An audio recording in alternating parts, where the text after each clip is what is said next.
Happen to me versus happened with me, something funny happened with me, something funny happened to me, in दोनों में with me wrong है और to me सही है।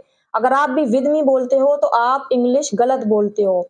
अब with me गलत क्यों है वो आप समझ लीजिए। हैपेंड का जो मतलब होता है वो होता है ऑटोमेटिकली होना, इसे हम प्लान करके नहीं करते।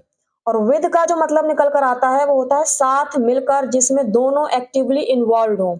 एग्जाम्पल समझ लीजिए, I went with him, I worked with him, मैं उसके साथ गई और मैंने उसके साथ काम किया। अब इसमें दोनों लोग एक्टिवली इन्वॉल्व हैं, लेकिन हैपेंड में कोई मिलकर काम नहीं करता है, ये नेचुरली अचानक से हो जाता है, इसलिए विद मी ये सेंटेंस जो है ये गलत है।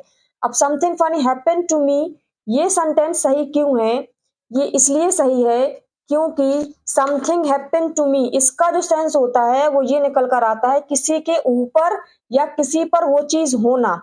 एग्जाम्पल देखिए, an accident happen to me, something bad happen to me.